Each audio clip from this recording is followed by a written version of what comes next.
Nunca pensé que las palabras más crueles vendrían de la boca de mi propio hijo. Palabras que cortarían más profundo que cualquier cuchillo. Palabras que me harían cuestionar todo lo que había construido durante 63 años de vida. Aquí no hay espacio para ti, papá. Esas 7 palabras. 7 palabras que cambiaron mi mundo para siempre.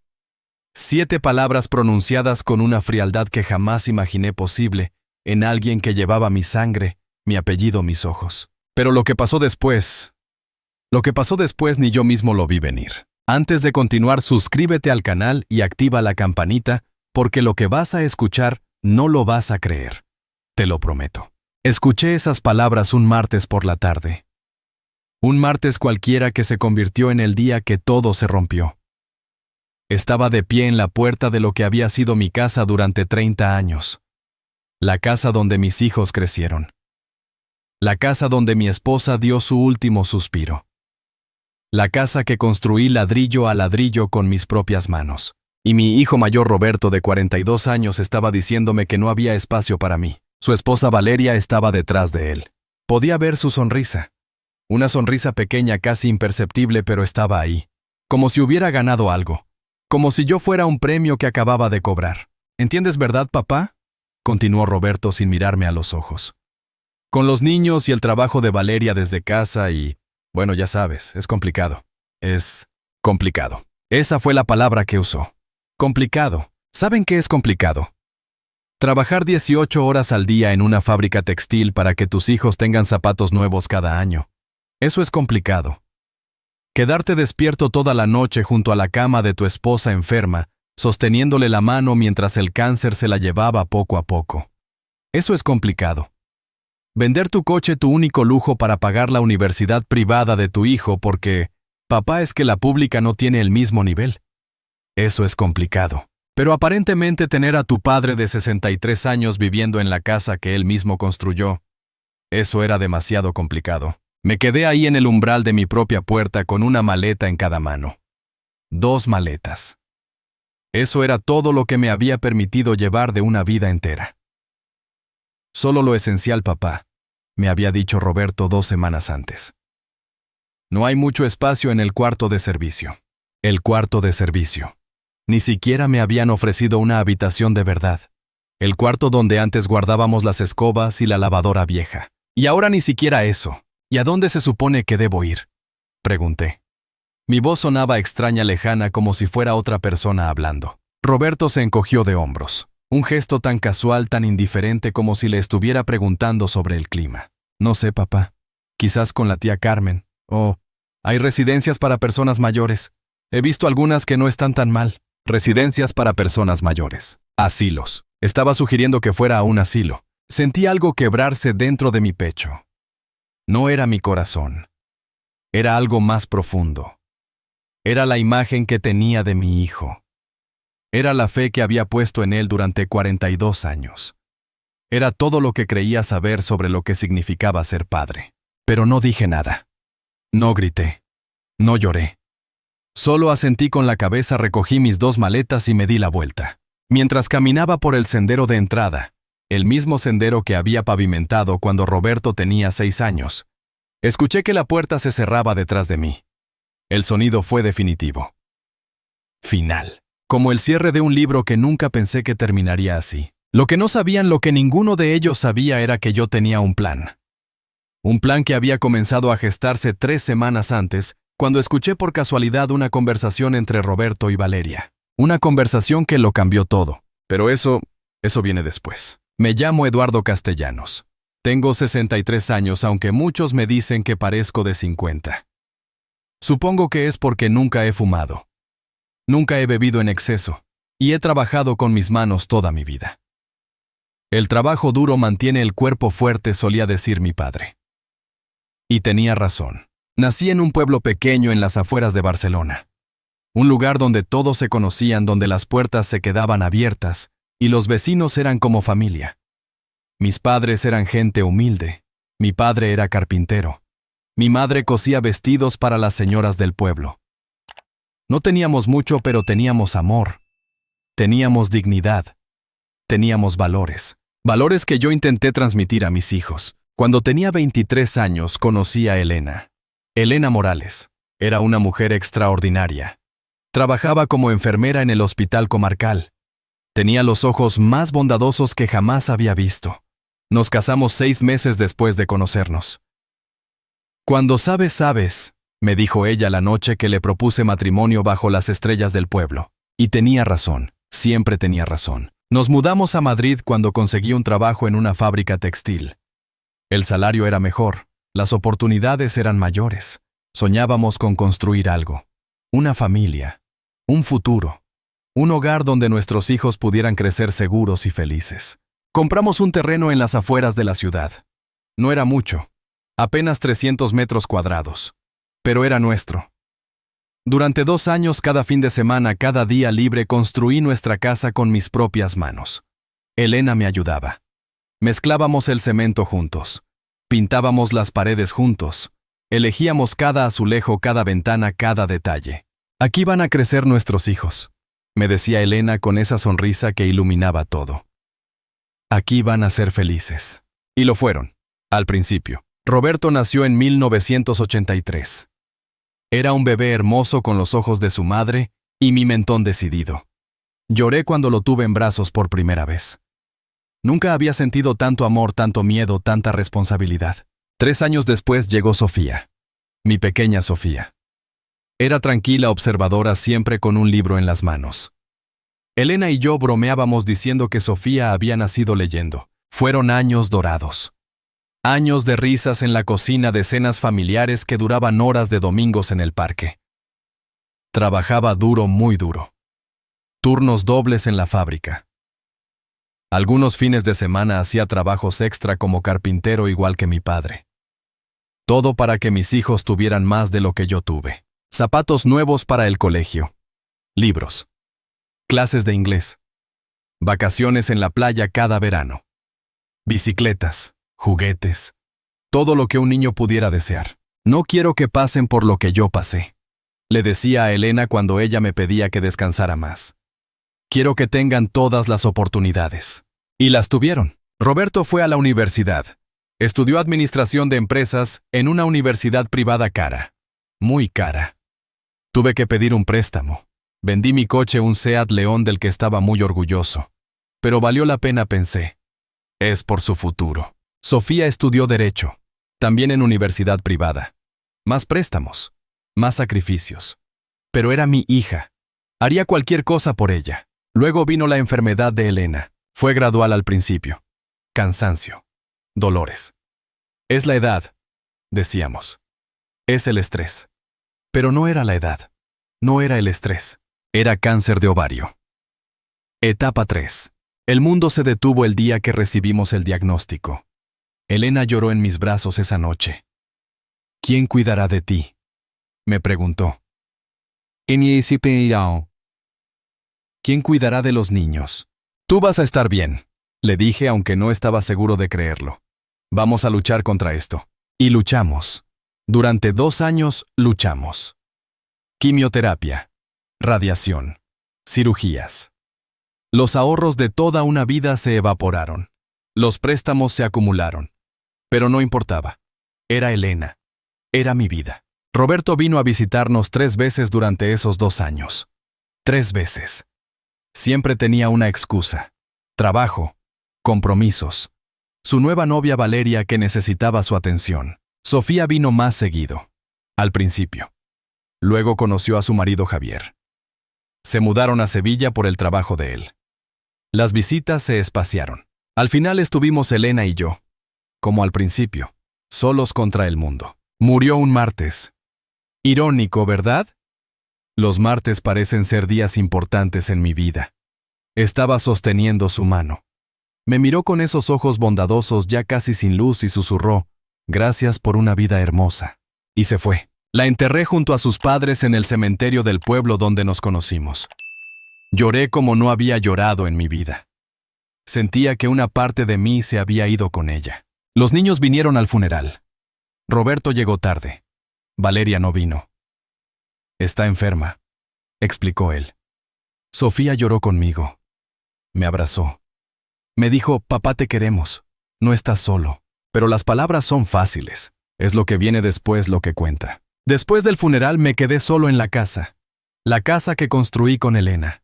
Cada rincón tenía un recuerdo. La cocina donde preparaba sus famosos estofados. El jardín donde plantábamos tomates cada primavera. La habitación donde nuestros hijos aprendieron a caminar. Estaba llena de vida y ahora estaba llena de silencio. Intenté seguir adelante.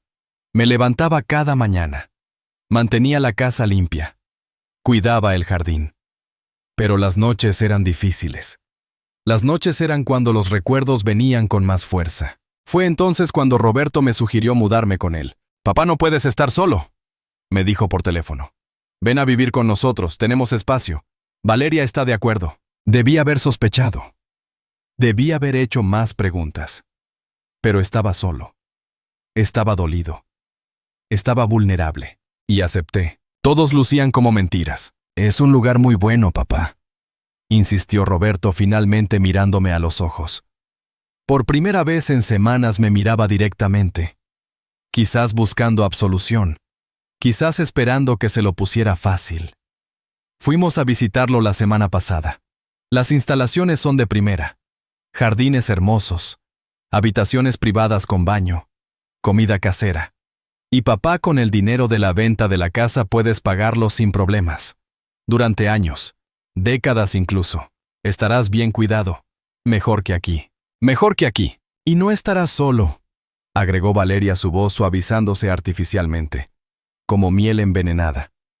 Allí tendrán profesionales, personas capacitadas específicamente para lidiar con personas mayores, con tus necesidades específicas, terapeutas, actividades para mantener tu mente activa, no como aquí donde estás solo todo el día. Lidiar. Necesidades específicas. Como si fuera un problema complejo que requería expertos para ser manejado. Como si fuera una enfermedad que necesitaba tratamiento especializado. Dejé el folleto sobre la mesa. Muy despacio, muy deliberadamente. Mis manos ya no temblaban. De hecho, me sentía extrañamente calmado. Como si estuviera flotando fuera de mi cuerpo observando esta escena desde arriba. ¿Y cuándo exactamente planean que me mude a estos jardines del ocaso?, pregunté. Mi voz sonaba tranquila, demasiado tranquila. Roberto y Valeria intercambiaron otra mirada. Otra de esas miradas cargadas de significado que yo había aprendido a leer en estos meses.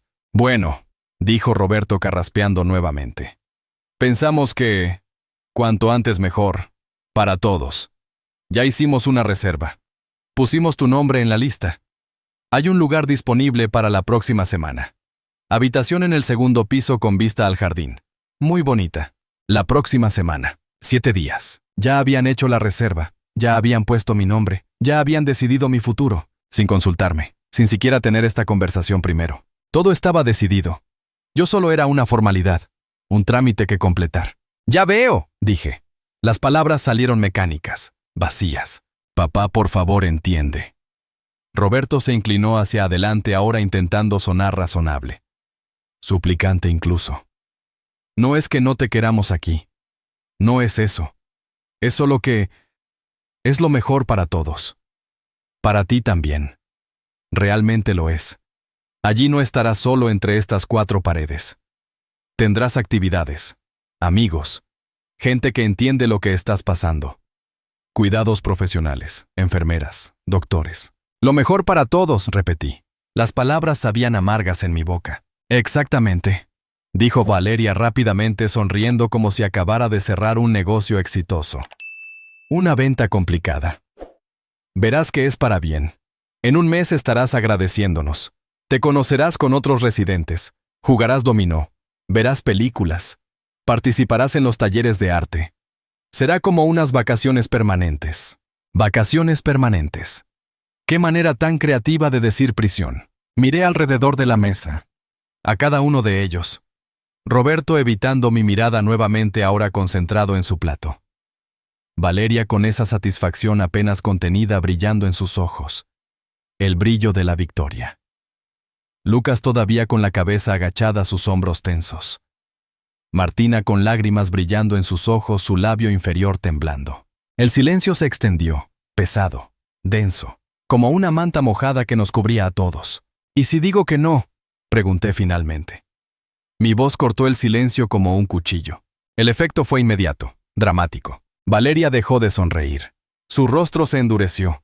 Roberto se enderezó en su silla, sus hombros poniéndose rígidos. «Papá», dijo Roberto, y por primera vez en toda la noche había un tono de irritación real en su voz, de impaciencia, de enojo. «No hagas esto difícil, por favor. Ya es bastante complicado sin que tú...» «No estoy haciendo nada difícil», lo interrumpí. Mi voz seguía calmada, controlada. «Solo estoy preguntando. Es una pregunta simple. ¿Qué pasa si digo que no quiero ir a un asilo? No es un asilo». Valeria casi escupió las palabras. Su máscara de cortesía finalmente cayó completamente. «Es una residencia de alto nivel. De lujo. ¿Sabes cuánto cuesta un mes allí más de lo que muchas personas ganan? Deberías estar agradecido de que podamos ofrecerte esto». «Agradecido. Debería estar agradecido de que me echaran». «Perdón», dije, mi voz goteando sarcasmo. «Déjame reformular la pregunta. ¿Qué pasa si no quiero ir a esa residencia de alto nivel de lujo, donde debo estar tan agradecido de poder ir?» Roberto cerró los ojos. Respiró profundo. Sus fosas nasales se ensancharon. Cuando abrió los ojos nuevamente vi algo que me heló la sangre. Algo nuevo. Algo que nunca había visto antes en mi hijo. Dureza. Frialdad. Crueldad incluso. Ya no era el niño que solía trepar a mis hombros. Ya no era el adolescente que me pedía consejos. Era un extraño. Un extraño que había sido moldeado por esta mujer sentada a su lado. «Papá, tienes que entender algo», dijo lentamente pronunciando cada palabra con deliberación. «Esta es nuestra casa. La casa de Valeria y mía. Nosotros decidimos quién vive aquí. Te abrimos las puertas porque pensamos que necesitabas ayuda después de que mamá muriera. Porque eres mi padre. Pero si esto no va a funcionar si no vas a ser razonable», dejó la frase sin terminar, colgando en el aire como una amenaza, como una sentencia. Pero el mensaje era claro, cristalino. O aceptaba ir al asilo por las buenas o me echarían por las malas. «Entiendo», dije una vez más. Me levanté de la mesa, lentamente, con dignidad. «Es tu casa, Roberto, tu decisión». «Exactamente», dijo Valeria rápidamente, triunfalmente. «Y como es nuestra casa, como nosotros pagamos la hipoteca, necesitamos que respetes nuestras decisiones. Es lo justo». Me detuve. Di un paso hacia la salida del comedor. Luego me giré. Los miré una última vez. A Roberto con su corbata aflojada y su rostro cansado. A Valeria con su sonrisa de satisfacción. A los niños testigos inocentes de esta destrucción familiar. «Tienen razón», dije. «Es su casa, su decisión, su vida». Hice una pausa. Dejé que las palabras se asentaran. «Pero recuerden esto, las decisiones tienen consecuencias. Y la vida tiene una forma curiosa de darnos lo que merecemos». Y con eso salí del comedor. Detrás de mí escuché a Valeria susurrar su voz llena de alivio. «Por fin. Gracias a Dios. Pensé que nunca llegaríamos a este punto».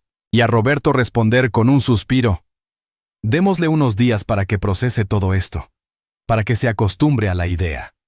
Luego lo ayudaremos con la mudanza. Unos días». Como si con unos días pudiera acostumbrarme a ser abandonado. Pero yo no necesitaba días. Porque lo que ellos no sabían, lo que no podían saber, lo que jamás imaginarían en sus peores pesadillas, era que yo ya había comenzado a moverme. 3 semanas antes, cuando escuché esa primera conversación nocturna, había hecho algo que cambiaría todo. Había hecho una llamada crucial, una llamada a alguien de mi pasado. Alguien que me debía un favor muy grande, un favor de esos que cambian vidas. Y ese favor estaba a punto de materializarse de una manera que ninguno de ellos podía imaginar. Esa noche, encerrado en mi cuarto sin ventanas, rodeado por el zumbido constante de la lavadora al otro lado de la pared, no lloré. No me permití el lujo de la autocompasión. No me hundí en la tristeza. Ya había llorado suficiente cuando murió Elena. En lugar de eso, encendí la pequeña lámpara de la mesita de noche. Saqué un cuaderno que había comprado en secreto días atrás, en la papelería del barrio. Un cuaderno simple de tapas azules, con hojas rayadas. Y un bolígrafo. Y empecé a escribir, con letra clara y firme, con precisión, con propósito, nombres. Fechas exactas. Horas. Conversaciones palabra por palabra. Todo lo que había visto en estos 2 meses y medio. Todo lo que había escuchado. Todo lo que había soportado. Cada desprecio por pequeño que fuera. Cada mirada de asco. Cada susurro. Cada vez que me hicieron sentir invisible. Cada vez que me trataron como un estorbo. Cada conversación que escuché sin querer. Cada plan que hicieron sin mí. Todo. Cada detalle importaba. Cada palabra era evidencia. Cada momento era una pieza del rompecabezas. Porque si algo me había enseñado mi vida de 63 años, si algo había aprendido trabajando 40 años en una fábrica donde cada error tenía consecuencias, era esto: la verdad siempre encuentra su camino. Siempre. Puede tomar tiempo. Puede tomar esfuerzo. Pero eventualmente, inexorablemente, la verdad sale a la luz. Y la verdad estaba a punto de estallar de una forma que dejaría a todos sin palabras. La verdad iba a brillar tan fuerte que los cegaría. Al día siguiente, miércoles por la mañana, me levanté temprano. Como siempre. 5:30 de la mañana. El cielo todavía estaba oscuro. La casa en silencio. Me duché. Me afeité con cuidado. Me vestí con mi mejor ropa. Pantalón gris de lana. Camisa blanca impecablemente planchada. Mi chaqueta de tweed. La misma que había usado en la boda de Roberto hace 10 años. La misma que Elena me había regalado para nuestro 30º aniversario diciendo: «Te ves tan distinguido, amor», como un profesor de universidad. Me miré en el espejo pequeño del baño. Un hombre de 63 años me devolvió la mirada. Canoso sí, con arrugas sí, pero con ojos claros, decididos, llenos de propósito. «Hoy empieza todo, Elena», susurré a mi reflejo. «Hoy hacemos justicia». Esperé, con paciencia. Con la paciencia que da la edad y la experiencia. Esperé a que Roberto saliera al trabajo. Lo escuché bajar las escaleras a las 7 en punto. Escuché la puerta del garaje abrirse. El motor de su BMW arrancando. El sonido desvaneciéndose en la distancia. Esperé a que Valeria subiera a su oficina del segundo piso. La escuché preparar su café. La escuché hablar por teléfono con alguien riendo. La escuché cerrar la puerta de su oficina a las 8:30. Esperé a que los niños se fueran en el autobús escolar. Los vi desde la ventana de la cocina. Lucas con su mochila pesada. Martina con su lonchera de princesas. El autobús amarillo tragándoselos. Llevándoselos lejos de lo que estaba por venir. Y entonces, solo entonces, cuando la casa quedó en silencio, cuando supe que nadie me molestaría, hice mi movimiento. Tomé mi teléfono móvil. Ese teléfono que Roberto y Valeria pensaban que apenas sabía usar. «Los ancianos y la tecnología», había dicho Valeria una vez con condescendencia. Es tierno verlo intentar mandar un mensaje, pero lo que ella no sabía era que yo había aprendido rápido. Muy rápido. Cuando quieres, cuando necesitas, cuando tienes un propósito, la edad no importa. Marqué un número. Un número que había memorizado 3 semanas atrás. Un número que había guardado solo en mi memoria, no en el teléfono, por seguridad. El teléfono sonó una vez. 2 veces. 3 veces.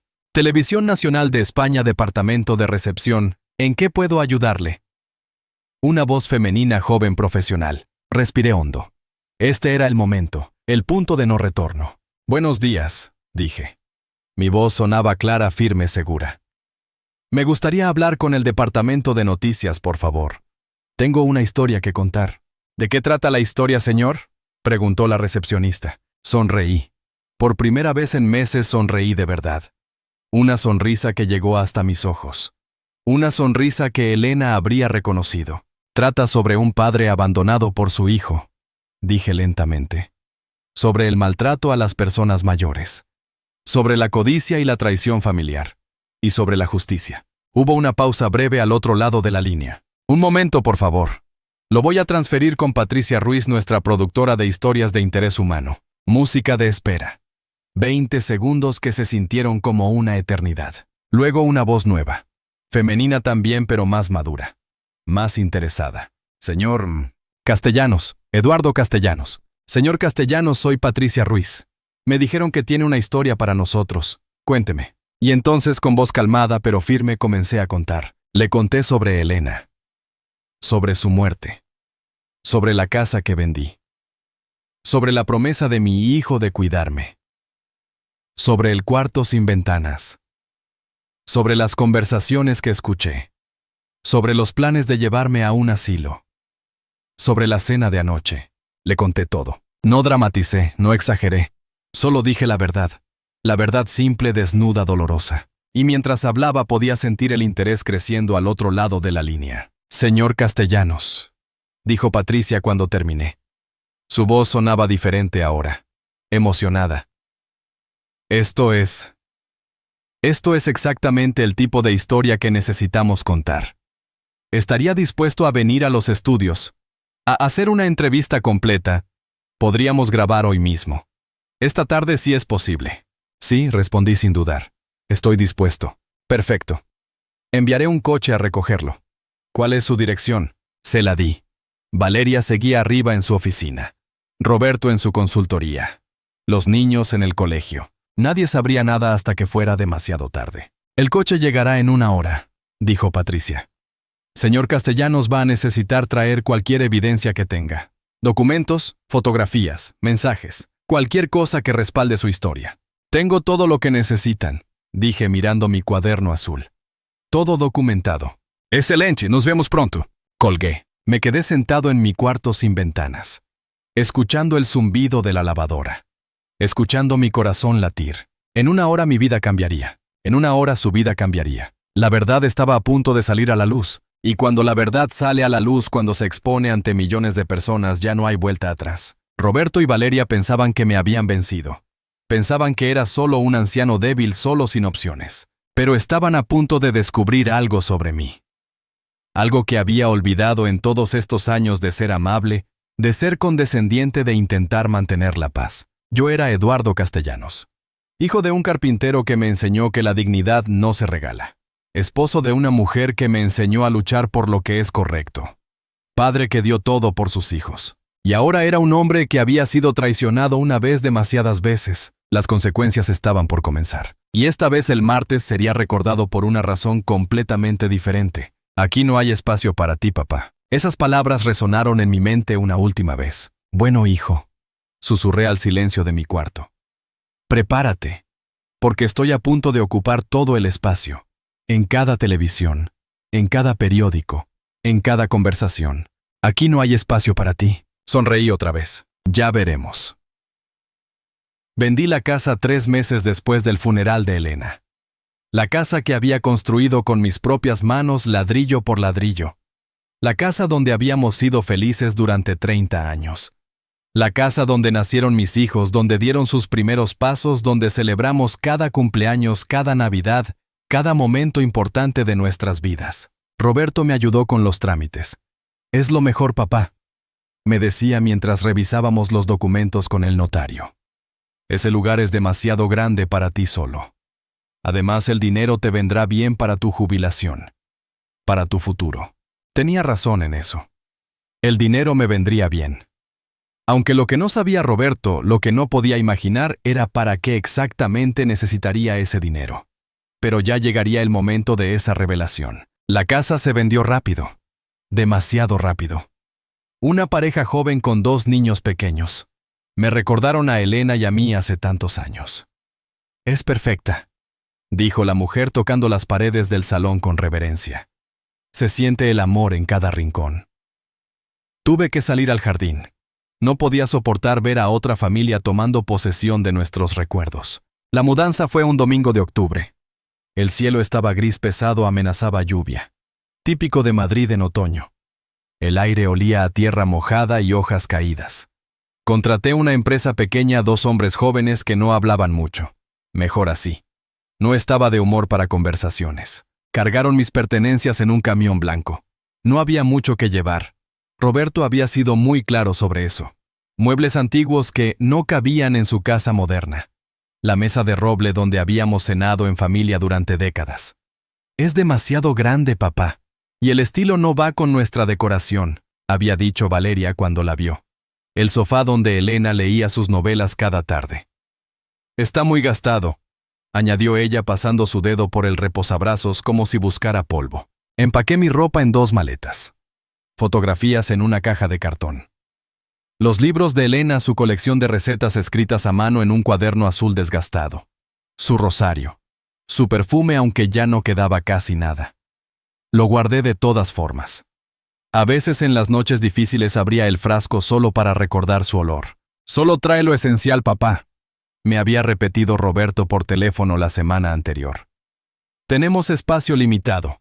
Ya sabes cómo es Valeria con el orden. Le gusta que todo esté en su lugar». Sí sabía perfectamente cómo era Valeria con el orden. Había aprendido rápido. Llegué a su casa esa misma tarde. Era una urbanización nueva en las afueras de Madrid. Casas idénticas en filas perfectas. Jardines medidos con precisión. Todo muy limpio, muy ordenado, muy impersonal. Muy diferente al barrio donde Elena y yo habíamos vivido, donde los vecinos se saludaban, donde los niños jugaban en la calle, donde había vida. Aquí el silencio era ensordecedor. Nadie en las calles. Solo coches caros estacionados en garajes cerrados. La casa de Roberto era bonita, no podía negarlo. 3 plantas, fachada blanca con detalles grises. Jardín delantero con césped perfectamente cortado. Rosales que parecían demasiado ordenados para ser reales. Garaje para 2 coches. Ventanas grandes con cortinas blancas. Valeria abrió la puerta antes de que pudiera tocar el timbre. Me saludó con 2 besos en las mejillas. Besos mecánicos fríos obligatorios. Como cuando saludas a un conocido en la calle que prefieres no ver. Sin afecto, sin calidez. «Eduardo, bienvenido», dijo con una sonrisa que no alcanzaba sus ojos. Sus ojos cafés me miraron de arriba abajo evaluando. «Roberto está arriba con los niños. Están haciendo la tarea. Tu habitación está al fondo del pasillo. Primera puerta a la izquierda después de la cocina. Mi habitación». La palabra sonaba extraña viniendo de ella. No tu nuevo hogar o tu espacio. Solo tu habitación. Temporal. Transitorio. Cargué mis maletas por el pasillo. Pude ver la sala de estar a mi derecha. Sofá blanco inmaculado. Televisión enorme en la pared. Todo decorado en tonos grises y blancos. Sin color. Sin vida, sin fotografías familiares. Solo cuadros abstractos que no significaban nada. El cuarto de servicio estaba al final del pasillo junto a la lavandería. Podía escuchar el zumbido de la lavadora a través de la pared. 10 metros cuadrados, quizás menos. Sin ventana. Una bombilla LED en el techo que daba una luz fría hospital. Una cama individual con sábanas blancas perfectamente estiradas. Un armario pequeño de melamina blanca. Una silla de plástico gris. Una mesita de noche con una lámpara. Eso era todo. «Es provisional», explicó Valeria desde la puerta con los brazos cruzados. «Estamos planeando remodelar el sótano. Cuando terminemos tendrás más espacio. Quizás incluso una pequeña sala de estar para ti. Con televisión propia». Hizo una pausa. «Pero eso llevará tiempo. Meses probablemente». Asentí. Sonreí. Agradecí como se supone que debía hacerlo. «Está bien, es perfecto. Gracias por recibirme». Pero algo dentro de mí, una voz pequeña que sonaba como Elena, me susurraba: «Eduardo, ese sótano nunca se remodelará». Y tenía razón, siempre tenía razón. Los primeros días fueron extraños. Un periodo de ajuste, me decía a mí mismo. Intentaba adaptarme a las rutinas de esta nueva casa que no era mía. Me levantaba temprano a las 6 de la mañana como había hecho toda mi vida. Preparaba café en la cocina silenciosa. Leía el periódico que compraba en el kiosco de la esquina. Intentaba ser invisible. No quería molestar. No quería ser una carga. No quería darles razones para arrepentirse de haberme acogido. Roberto trabajaba en una consultoría. Algo relacionado con tecnología y empresas. Nunca entendí bien qué hacía.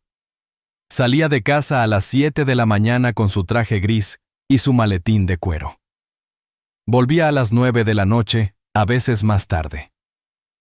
Cenaba rápido, revisaba su teléfono, subía a su habitación. Los fines de semana tenía reuniones virtuales o salía a jugar golf con clientes.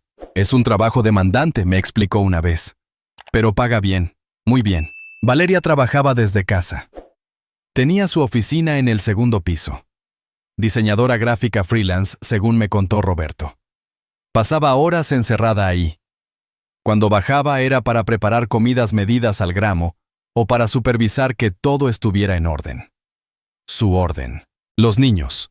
Lucas, de 8 años, y Martina, de 6, iban al colegio privado bilingüe a 3 calles de distancia. Uniformes impecables. Mochilas caras. Salían a las 8, volvían a las 4. Hacían deberes. Cenaban. Se iban a dormir. Una rutina militar. Yo intentaba ser útil. Ofrecía cocinar. Los estofados que le gustaban a tu mamá, le dije a Roberto. Puedo preparar comida para toda la semana. No, gracias, Eduardo, intervino Valeria antes de que Roberto pudiera responder. Tenemos un menú específico. Orgánico. Bajo en sodio. Los niños tienen alergias. No sabía que los niños tenían alergias. Nadie me lo había mencionado antes. Ofrecía recoger a los niños del colegio. Puedo caminar. Me haría bien el ejercicio, y así paso tiempo con mis nietos. No hace falta, dijo Valeria. Tienen servicio de autobús privado, puerta a puerta, es más seguro. Ofrecía arreglar una puerta del baño que chirriaba. Soy bueno con las manos.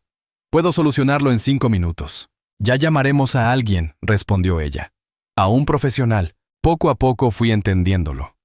No me querían útil. Me querían invisible. Querían que ocupara el menor espacio posible. Física y emocionalmente. Las comidas eran especialmente tensas. Valeria insistía en que cenáramos todos juntos. Es importante para los niños, decía. Valores familiares. Pero no había nada familiar en esas cenas. Nos sentábamos en la mesa del comedor. Roberto a la cabecera. Valeria a su derecha. Yo frente a ella. Los niños en los extremos. Como piezas de ajedrez en posiciones estratégicas. El silencio era denso, casi sólido. Solo el sonido de los cubiertos contra los platos. Los niños miraban su comida empujando las verduras de un lado a otro. Roberto revisaba su teléfono respondiendo emails entre bocado y bocado. Valeria comía con precisión quirúrgica, cada movimiento calculado, cada bocado, exactamente del mismo tamaño. ¿Cómo estuvo tu día, papá?, me preguntaba Roberto de vez en cuando sin levantar la vista de su teléfono. Una pregunta automática. Sin interés real. Bien, respondía yo. Tranquilo, leí. Caminé un poco por el barrio. Qué bueno, decía él ya sin escuchar. Y volvíamos al silencio. A veces intentaba conversar con los niños. ¿Cómo te fue en el colegio, Lucas? ¿Qué aprendiste hoy? Lucas me miraba, abría la boca para responder, pero Valeria lo interrumpía. Lucas, termina tu comida. Se está enfriando. Con Martina era igual. ¿Jugaste con tus amigas en el recreo, cariño? Los niños necesitan concentrarse en comer, decía Valeria. Ya habrá tiempo para charlas después. Pero ese tiempo nunca llegaba. Después de cenar, los niños subían directo a sus habitaciones. Valeria supervisaba sus duchas. Roberto revisaba más emails. Y yo volvía a mi cuarto sin ventanas. Fue en la 3ª semana cuando empecé a notar cosas. Pequeñas cosas. Detalles que al principio parecían insignificantes, pero que juntos formaban un patrón claro. Miradas entre Roberto y Valeria. Miradas que decían más que 1000 palabras. Conversaciones que se detenían bruscamente cuando yo entraba a una habitación. Susurros nocturnos que llegaban a través de las paredes delgadas de mi cuarto, como fantasmas que me perseguían en la oscuridad. Una noche no podía dormir. El colchón era demasiado duro para mi espalda, o quizás era mi mente que no encontraba paz. Los pensamientos daban vueltas como un carrusel sin fin. Elena. La casa. Mi vida anterior. Todo lo que había perdido. Salí al pasillo para ir al baño. Eran las 2 de la mañana. La casa estaba oscura, en silencio. Solo la luz de la luna entraba por las ventanas creando sombras alargadas en el suelo. Entonces los escuché, Roberto y Valeria. En su habitación del 2º piso. La puerta estaba entreabierta. Una rendija de luz escapaba hacia el pasillo. No era mi intención espiar. Pero sus voces bajaron por las escaleras claras en el silencio de la noche. No puede quedarse para siempre, decía Valeria. Su voz era baja pero firme. Controlada. Como cuando hablas de un problema que necesita solución. Lo sé, respondía Roberto. Sonaba cansado, derrotado. Pero es mi padre. ¿Qué quieres que haga? Y yo soy tu esposa. Y estos son nuestros hijos. Esto no era parte del plan, Roberto. Dijiste que serían unos meses, solo hasta que se recuperara del duelo.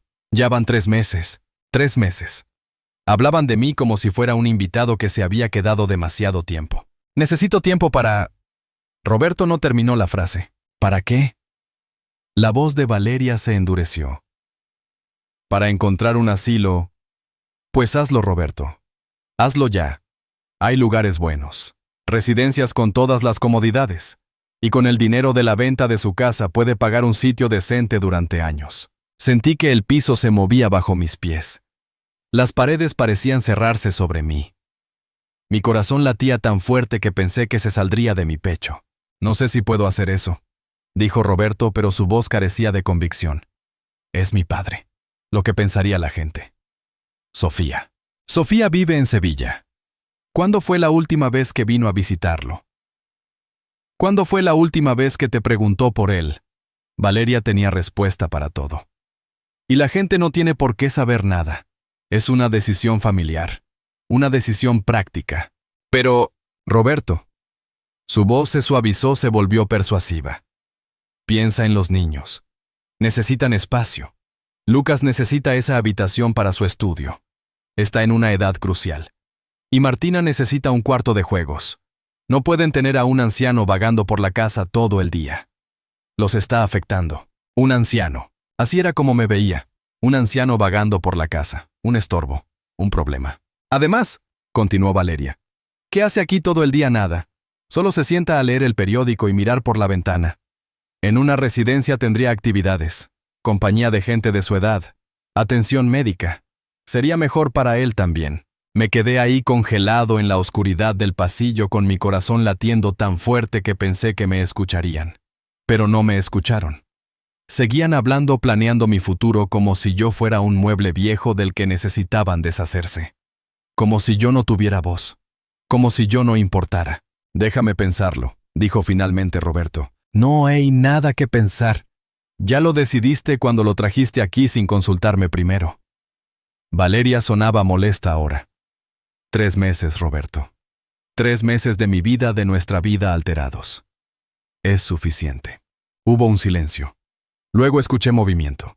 Pasos. Me escabullí de vuelta a mi cuarto antes de que pudieran verme. Cerré la puerta sin hacer ruido. Me senté en el borde de la cama temblando. No dormí esa noche. Me quedé mirando el techo blanco, escuchando el zumbido de la lavadora en la habitación contigua que alguien había puesto en ciclo nocturno. Procesando lo que había escuchado.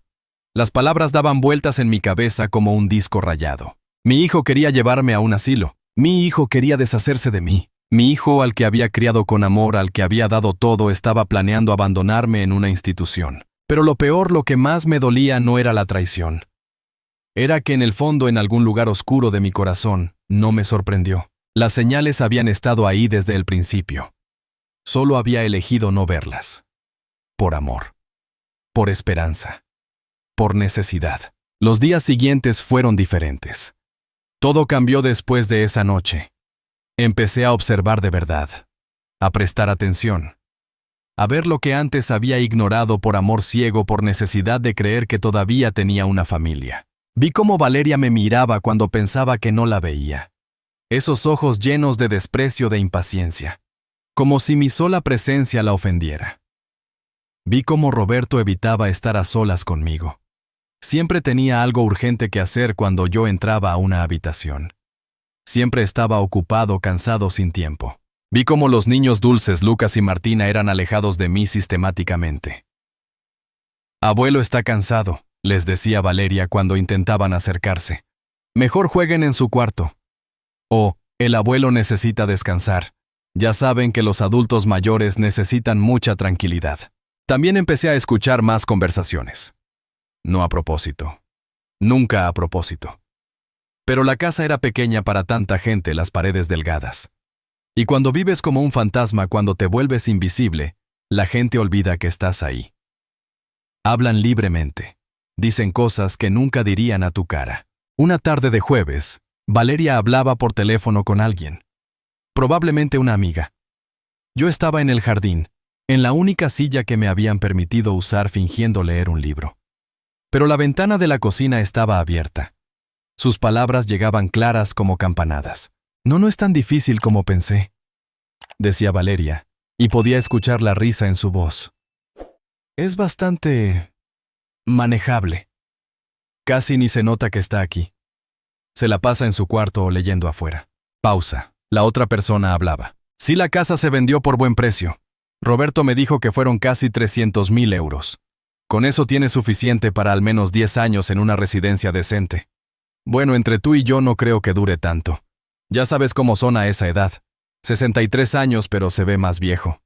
El duelo lo envejeció. Se rió. Esa risa ligera, despreocupada. Como si estuviera hablando del clima o de una serie de televisión. No de mi vida. No de mi futuro. No de mi muerte. Roberto dice que en 2 semanas más vamos a tener la conversación. Ya encontramos un lugar. Se llama Jardines del Ocaso. Suena lúgubre, lo sé, pero las instalaciones se ven bien en internet. Y no está tan lejos. Podemos visitarlo una vez al mes. Los domingos quizás. Una vez al mes. Los domingos quizás. Cerré el libro. Mis manos temblaban. Respiré hondo tratando de controlar la rabia que subía por mi garganta como bilis. Esa risa. Esa maldita risa me persiguió durante días. La escuchaba en mis sueños. La escuchaba cuando me despertaba. Era el sonido de mi propia irrelevancia. Fue entonces cuando tomé una decisión. Si iban a planear mi futuro sin mí, yo también podía hacer planes. Planes que ellos no verían venir. Planes que cambiarían todo. Silenciosamente. Inteligentemente. Estratégicamente. Como Elena me había enseñado tantos años atrás cuando enfrentábamos problemas en nuestro matrimonio joven. Eduardo, en esta vida hay 2 tipos de personas. Las que reaccionan y las que actúan. Las que reaccionan siempre llegan tarde. Sé de los que actúan. Sé de los que toman las riendas de su propio destino. Había llegado el momento de actuar. De tomar las riendas. De escribir mi propio final. Y tenía la historia perfecta para contar. Era un martes por la tarde cuando todo explotó. Irónico, ¿verdad? Los martes parecen ser días importantes en mi vida. Martes cuando Elena murió. Martes cuando me echaron. Los martes y yo tenemos una relación complicada. Habían pasado exactamente 2 meses y medio desde que me mudé a la casa de Roberto. 75 días de vivir como un intruso en un espacio que nunca fue mío. 75 días de sonrisas forzadas y conversaciones vacías. 75 días de contar cada uno de mis movimientos, de medir cada una de mis palabras, de intentar ocupar el menor espacio posible. Valeria había preparado la cena. Pollo asado con verduras al vapor. Todo muy saludable, muy controlado, muy sin alma. Sin especias. Sin sabor. Sin amor. Nada como los estofados de Elena que llenaban la casa de aromas y calor. Esos estofados que Roberto solía devorar en segundos cuando era niño, pidiendo siempre una segunda porción. Estábamos sentados en la mesa del comedor. La mesa de vidrio y acero que Valeria había elegido. Moderna. Fría. Tan diferente a nuestra vieja mesa de roble donde habíamos compartido miles de comidas, miles de risas, miles de historias. Roberto estaba sentado a la cabecera como siempre, el rey de su castillo. Valeria a su derecha, su reina estratégica. Yo frente a ella, el peón sacrificable. Los niños en los extremos, Lucas y Martina, testigos silenciosos de un drama que no entendían completamente. La televisión estaba apagada. Valeria insistía en cenas familiares apropiadas. Sin distracciones, sin tecnología. Aunque Roberto tenía su teléfono en el regazo revisando mensajes disimuladamente bajo la mesa. No había nada familiar en esa escena, solo la ilusión de familia. El teatro de la normalidad. ¿Más agua, Eduardo?, preguntó Valeria, levantando la jarra de cristal. Su voz tenía esa cortesía mecánica que había perfeccionado. Palabras amables envueltas en hielo. No, gracias, respondí. Silencio otra vez. El sonido de los cubiertos contra los platos. El tic-tac del reloj de pared. Alguien tosió. El silencio volvió más denso que antes. Entonces Roberto dejó caer su tenedor. El sonido metálico resonó en el comedor como un disparo. Todos levantamos la vista. Lucas dejó de empujar sus verduras. Martina abrió los ojos grandes, asustada por el ruido repentino. Roberto se aclaró la garganta. Una vez. 2 veces. Miró a Valeria. Ella asintió casi imperceptiblemente. Un gesto ensayado. Una señal acordada. Fue en ese momento que lo supe. Que lo sentí en mis huesos. Lo que venía había sido planeado, discutido, decidido entre ellos sin mí. Como todo en esta casa. «Papá», comenzó Roberto, y su voz sonaba extraña, forzada, sin mirarme a los ojos. En lugar de eso, fijaba su vista en algún punto indefinido sobre mi hombro izquierdo. Necesitamos hablar. Esas palabras. Necesitamos hablar. Nunca nada bueno viene después de esas palabras. Mi corazón empezó a latir más rápido. Un tambor de guerra en mi pecho. Pero mantuve mi expresión neutral. Tranquila. Años de trabajar en la fábrica me habían enseñado a controlar mis emociones. A no mostrar debilidad. «Claro», dije con voz calmada. «Dime, hijo». Roberto tomó aire. Un suspiro profundo como si estuviera preparándose para saltar de un acantilado. Valeria puso su mano sobre la de él. Un gesto que podía interpretarse como apoyo. O como presión. Probablemente ambos. «Esto no está funcionando», dijo finalmente. Las palabras salieron rápido atropelladas, como si las hubiera estado conteniendo demasiado tiempo. Las palabras flotaron en el aire como humo tóxico. Llenaron el comedor. Se metieron en mis pulmones. «¿Qué no está funcionando?», pregunté aunque sabía exactamente a qué se refería. Sabía exactamente lo que venía. Pero quería escucharlo. Necesitaba que lo dijera con todas las letras. Esta situación. Tú, viviendo aquí. Sus palabras salían entrecortadas como si le costara pronunciarlas. Pero no había dolor real en su voz. Solo incomodidad. Vergüenza, quizás. Pensamos Valeria y yo que podría funcionar. Que sería temporal. Pero han pasado casi 3 meses y... «Los niños necesitan su espacio», interrumpió Valeria. Su voz era firme, sin el disfraz de cortesía que normalmente usaba. Sin máscaras. Sin pretensiones. Están en edad de crecer, de desarrollarse. Necesitan su propio espacio. Lucas necesita un lugar para estudiar. Martina necesita un cuarto de juegos. Y nosotros, Roberto y yo, también necesitamos nuestra privacidad. Nuestra vida. Como pareja. Miré a los niños. Lucas tenía la cabeza agachada empujando las verduras de un lado a otro del plato con su tenedor, creando pequeños montones sin sentido. Martina me miraba con ojos grandes, brillantes, confundidos. Podía ver las lágrimas formándose en sus esquinas. Eran buenos niños. No era culpa de ellos. Nunca fue culpa de ellos. «Entiendo», dije lentamente midiendo cada palabra. «Hemos estado investigando», continuó Valeria ahora con más confianza. Con la seguridad de quien tiene todas las cartas. Sacó un folleto de debajo de su servilleta. Lo había tenido ahí todo el tiempo. Esperando. Preparado para este momento. Este momento que habían coreografiado sin mí. Lo deslizó por la mesa hacia mí. El papel brillante reflejaba la luz del comedor. Hay residencias excelentes en las afueras de Madrid. Con todas las comodidades que una persona de tu edad podría necesitar. Médicos disponibles las 24 horas. Enfermeras capacitadas. Actividades recreativas. Jardines. Biblioteca. Sala de televisión. Gente de tu edad. Compañía. Gente de tu edad. Como si yo fuera una especie en peligro de extinción que necesitaba estar con sus semejantes en un zoológico especial. Tomé el folleto con manos que ya no temblaban. Ya no sentía nada. El shock había dado paso a algo más frío, más claro. Residencia Jardines del Ocaso, decía en letras doradas sobre fondo verde. Un nombre tan poético como macabro. Había fotos de ancianos sonriendo de manera exagerada, jugando a las cartas, paseando por jardines demasiado perfectos, demasiado verdes, demasiado artificiales para ser reales. Todos lucían felices. Todos lucían como actores en un comercial. Todos lucían como mentiras. Esa noche no dormí. Ni un minuto, ni un segundo. Me quedé acostado en la cama estrecha mirando el techo blanco. Mis ojos abiertos en la oscuridad. El zumbido de la lavadora al otro lado de la pared era el único sonido. Un zumbido constante, monótono, que normalmente me ayudaba a dormir. Pero esa noche no. Esa noche mi mente era un torbellino. Repetí cada palabra de la cena, cada gesto, cada mirada. Aquí no hay espacio para ti, papá. Las palabras resonaban en mi cabeza como campanas. Una y otra vez. Como un disco rayado que no podía detener. Me pregunté dónde me había equivocado. ¿En qué momento exacto había fallado como padre? Fue cuando trabajé esos turnos dobles para pagar su universidad.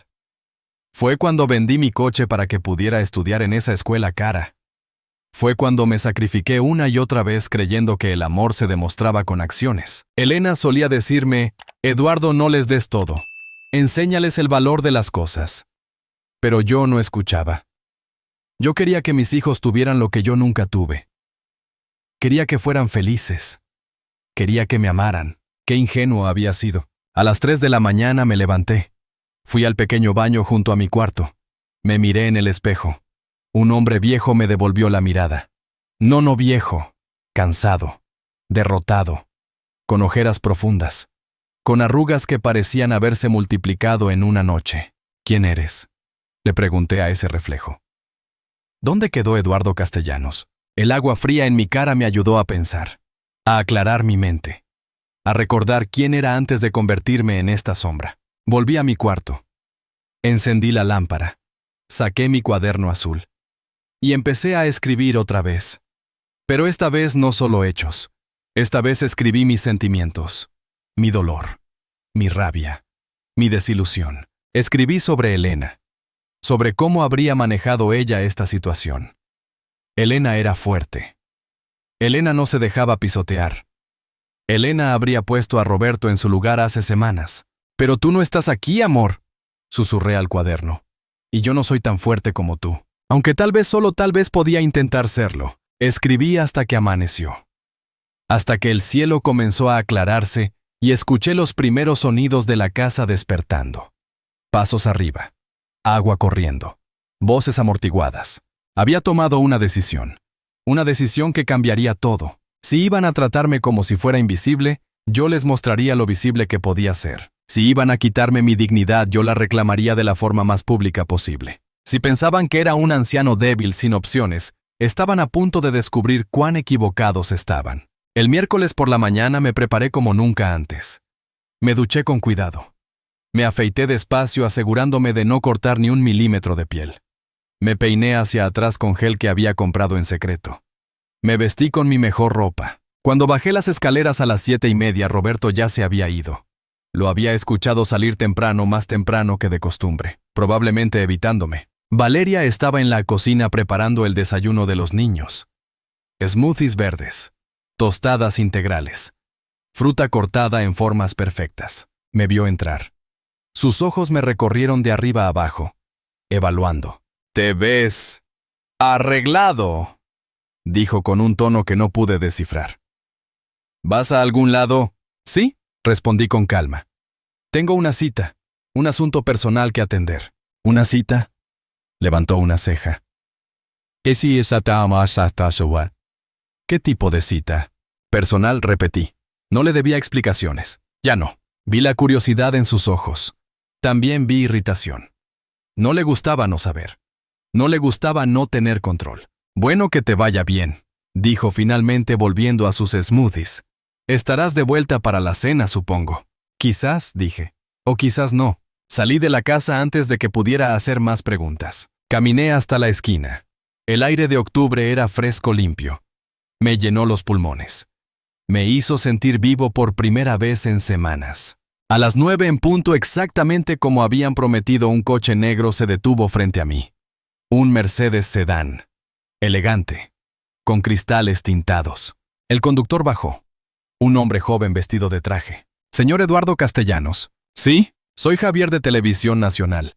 La señora Patricia Ruiz me envió a recogerlo». Me abrió la puerta trasera. Subí. El interior olía a cuero nuevo y ambientador de coche caro, tan diferente del olor a humedad de mi cuarto. Mientras el coche se alejaba de la urbanización, miré por la ventana.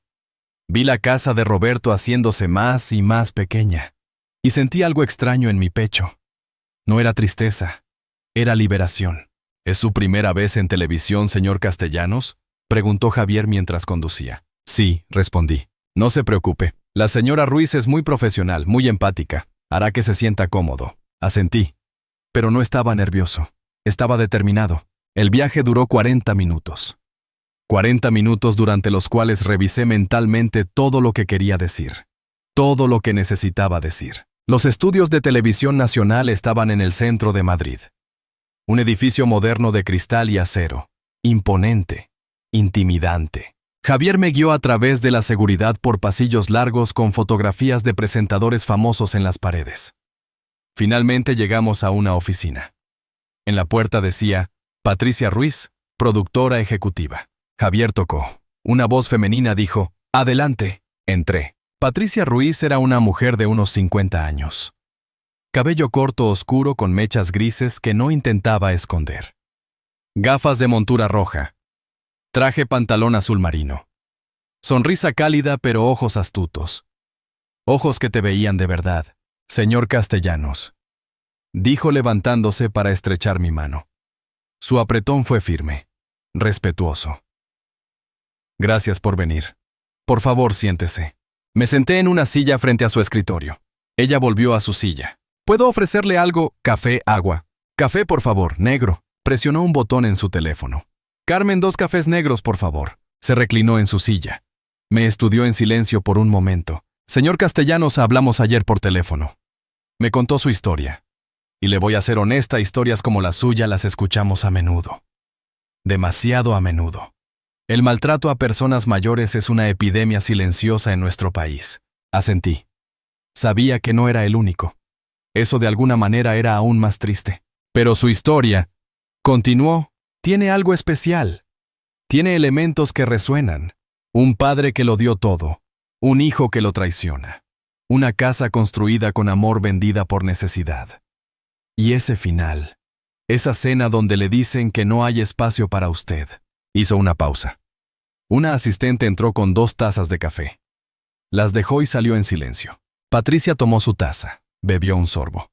Yo hice lo mismo. El café era bueno, fuerte. Me dio energía. Su historia va a resonar con millones de personas, dijo Patricia. Con padres que temen terminar así. Con hijos que quizás están considerando hacer lo mismo. Es una historia que necesita ser contada. Por eso estoy aquí, dije. Bien, entonces vamos a hacerlo bien. Abrió una carpeta en su escritorio. Vamos a grabar una entrevista completa, aproximadamente 1 hora. Mi compañero Luis Méndez la conducirá. Luis es muy bueno, muy respetuoso. Le hará preguntas, usted responde con la verdad. Solo la verdad. La verdad es todo lo que tengo, dije. Perfecto. También necesitaremos ver esa evidencia que mencionó. El cuaderno donde documentó todo. Saqué mi cuaderno azul de mi chaqueta. Lo puse sobre el escritorio. Patricia lo tomó. Lo hojeó lentamente. Leyendo. Vi su expresión cambiar, endurecer. Sus labios se apretaron. Esto es... Buscó la palabra correcta. Esto es devastador. Y muy, muy poderoso. ¿Lo usarán?, pregunté. Con su permiso, sí. Citaremos partes. Mostraremos las páginas borrosas para proteger cierta información privada. Pero el contenido será claro.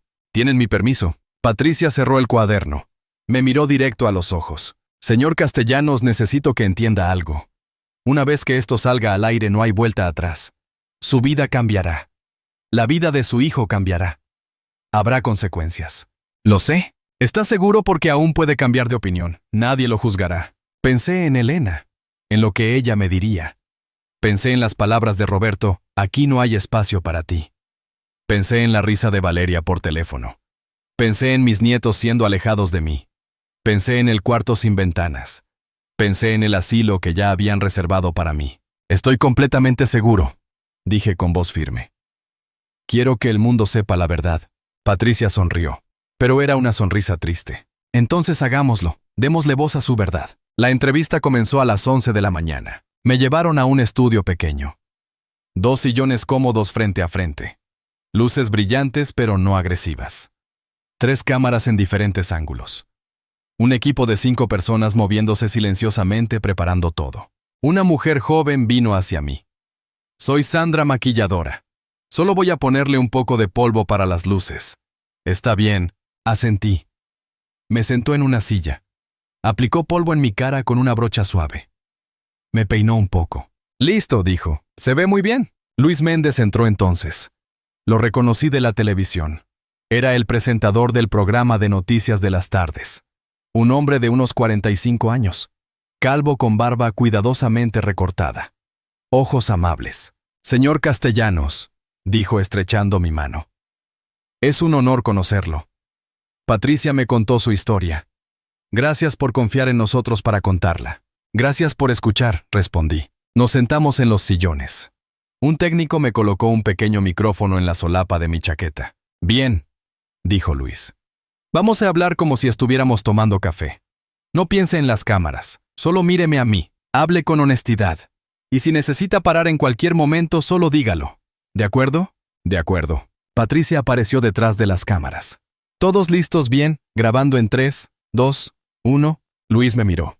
Su expresión era seria pero compasiva. Señor Castellanos, gracias por estar aquí hoy. Sé que no es fácil contar esta historia. No, dije. Pero es necesario. Cuéntenos. ¿Cómo comenzó todo esto? Y entonces comencé a hablar. Hablé sobre Elena. Sobre cómo nos conocimos. Sobre la casa que construimos. Sobre nuestros hijos. Roberto y Sofía. Sobre los sacrificios que hicimos por ellos. Luis escuchaba. Asentía. Hacía las preguntas correctas en los momentos correctos. ¿Y cuándo murió su esposa? Hace 6 meses. Cáncer. 2 años de lucha.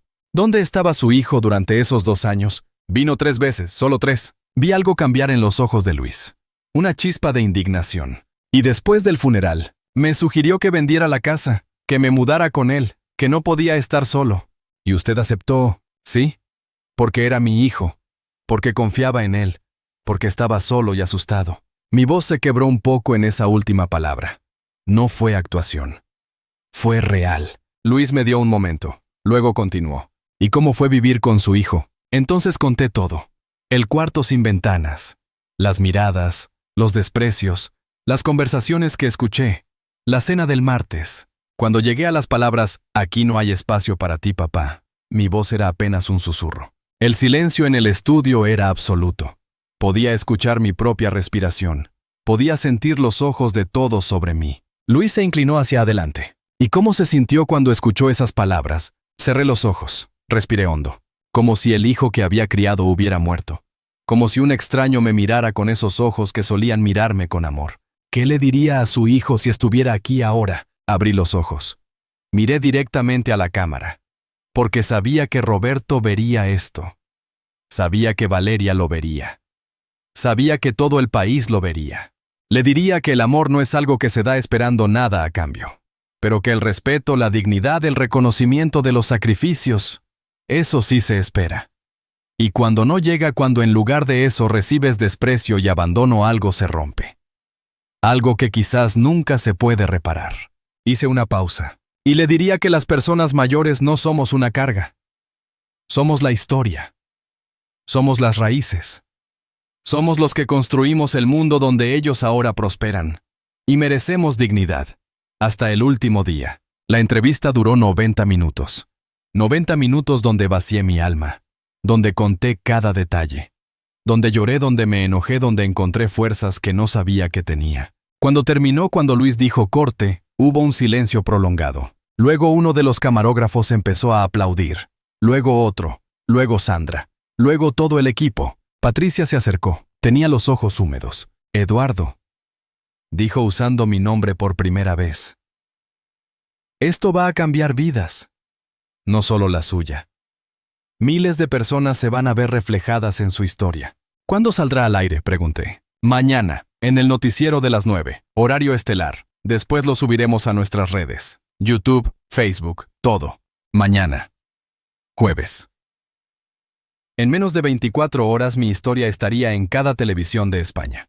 ¿Necesita un lugar donde quedarse esta noche?, preguntó Patricia. Porque imagino que no querrá volver a esa casa. Tengo a dónde ir. Mentí. No tenía a dónde ir. Pero no quería más caridad. Ya había tenido suficiente. Eduardo. Patricia puso su mano en mi hombro. Tengo la sensación de que después de mañana va a recibir muchas ofertas de ayuda.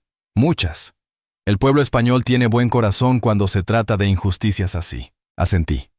No estaba buscando ayuda. Estaba buscando justicia. Pero si la ayuda venía, la aceptaría. Javier me llevó de vuelta a la urbanización. Durante el camino mi teléfono sonó. Era Roberto. No contesté. Volvió a sonar. Otra vez Roberto. No contesté. Luego un mensaje de texto. Papá, ¿dónde estás, Valeria? Dice que saliste esta mañana. ¿Estás bien? No respondí. Cuando llegamos a la casa eran casi las 5 de la tarde. El coche de Roberto ya estaba en el garaje. Había llegado temprano. Eso era inusual. ¿Quiere que espere?, preguntó Javier. No, gracias, estaré bien. Mentira otra vez. Entré a la casa.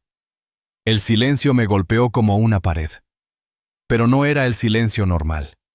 Era un silencio tenso. Cargado. Valeria apareció del salón. Su rostro estaba rojo. Enojado. ¿Dónde diablos estuviste?, siseó. Su máscara de cortesía había desaparecido completamente. Roberto estuvo llamándote todo el día. Tenía reuniones importantes que canceló porque estaba preocupado. Tuve un asunto personal, dije con calma. ¿Qué tipo de asunto personal? Personal. Roberto bajó las escaleras. Se veía alterado, despeinado, sin corbata. Papá, ¿qué pasó? ¿Estás bien? Estoy perfectamente bien, respondí. ¿Dónde estuviste? Resolviendo mi futuro. Los dos intercambiaron una mirada. ¿Qué significa eso?, preguntó Valeria con suspicacia. Mañana lo sabrán, todos lo sabrán. Papá, no me gusta cómo suena eso, dijo Roberto acercándose. ¿Qué hiciste? Los miré a ambos. A estos dos extraños que habían robado a mi hijo, que habían destruido lo que quedaba de mi familia. Hice lo que debía hacer hace semanas. Recuperé mi dignidad. ¿Qué hiciste?, repitió Valeria, su voz subiendo de tono. ¿Qué hiciste, Eduardo? Mañana a las 9 de la noche enciendan la televisión, Canal Nacional, y lo verán. El color drenó del rostro de Valeria. Roberto abrió la boca, la cerró, la volvió a abrir. No, susurró Valeria. No lo hiciste. Dime que no hiciste lo que creo que hiciste. Sonreí. No dije nada. Di media vuelta y caminé hacia mi cuarto. ¡Eduardo!, gritó Valeria detrás de mí. ¡Eduardo, vuelve aquí ahora mismo! Pero no me detuve. Entré a mi cuarto. Cerré la puerta. Puse el pestillo. Los escuché afuera, discutiendo, gritando en susurros furiosos. ¡Tu padre está loco! No puede haber hecho eso. Él no sabría cómo. Pues obviamente sí sabía. ¿Qué hacemos? Llama a la televisión. Detén esa entrevista. Es muy tarde. Si ya la grabaron. Roberto, esto nos va a destruir, ¿entiendes? A ti, a mí, a los niños. Silencio. Luego la voz de Roberto, más calmada pero fría. Mañana temprano hablaremos con él. Le haremos entender. Le diremos que si eso sale al aire nunca más va a ver a sus nietos. Nunca más. Mi corazón se detuvo. Usar a los niños como arma. Eso era nuevo. Eso era bajo. Incluso para ellos. Pero ya era demasiado tarde. La entrevista estaba grabada. Estaba editándose en ese momento. Y mañana todo el país sabría la verdad. Esa noche dormí profundamente.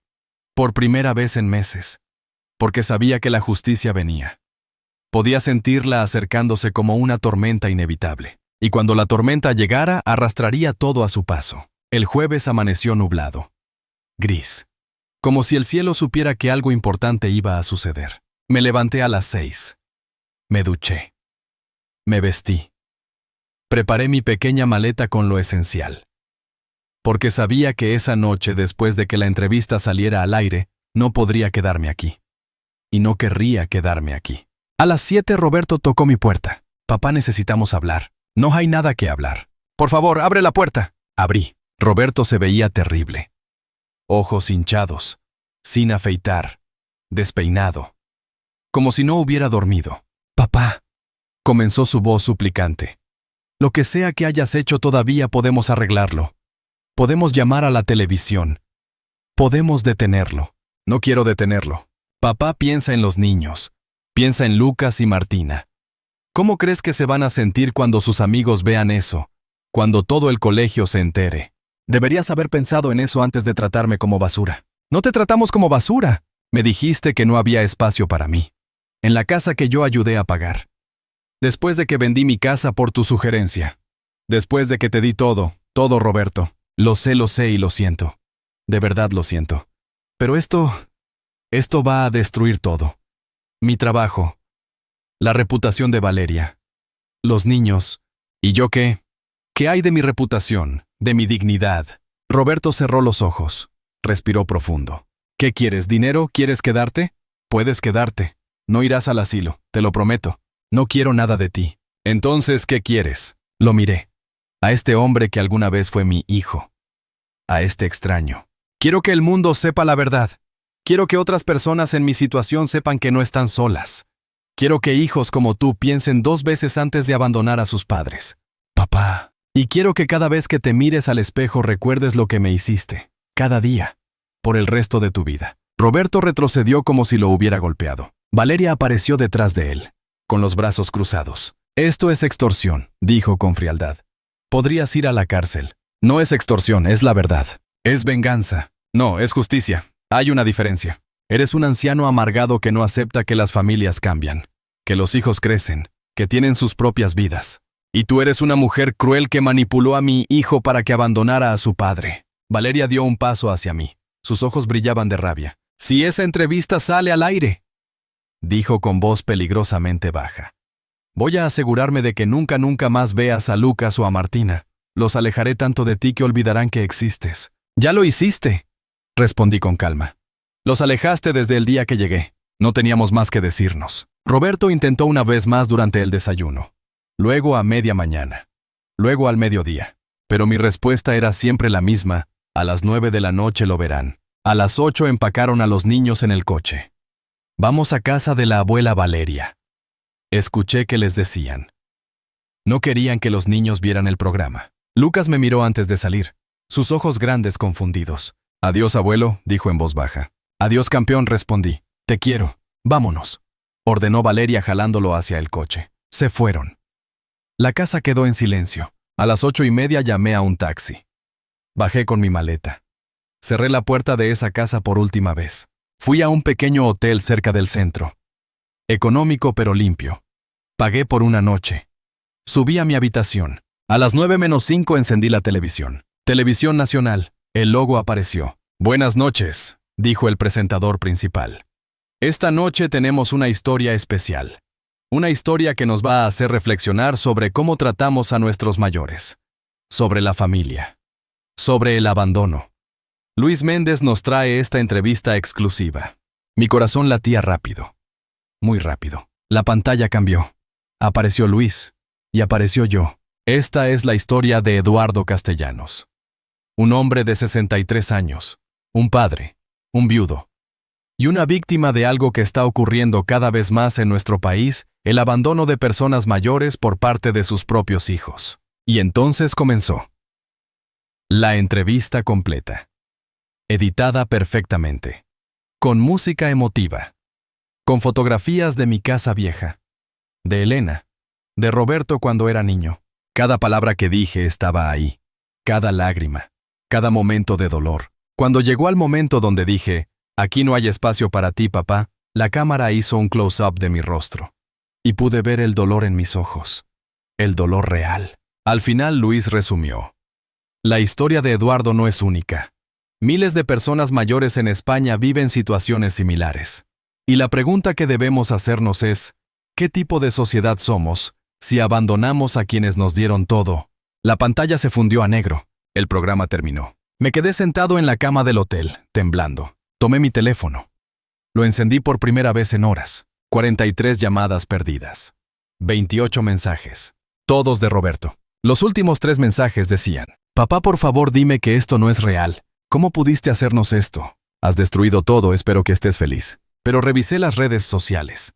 Patricia me había enseñado cómo hacerlo. El video ya estaba en YouTube, en Facebook, en Twitter. Y los comentarios eran miles. Ese hijo debería darle vergüenza. Pobre hombre, esto me hizo llorar. Yo pasé por lo mismo, gracias por hablar. ¿Alguien sabe dónde vive? Quiero ayudarlo. Miles y miles de comentarios. En solo una hora. La historia se estaba volviendo viral. Mi teléfono sonó. Un número desconocido. Señor Castellanos, soy del periódico El País.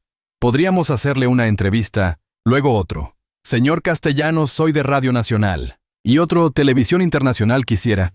Apagué el teléfono. Me acosté en la cama del hotel, miré el techo, y por primera vez en 6 meses sentí algo parecido a la paz. No era felicidad. No todavía. Era algo más profundo. Era la sensación de haber hecho lo correcto.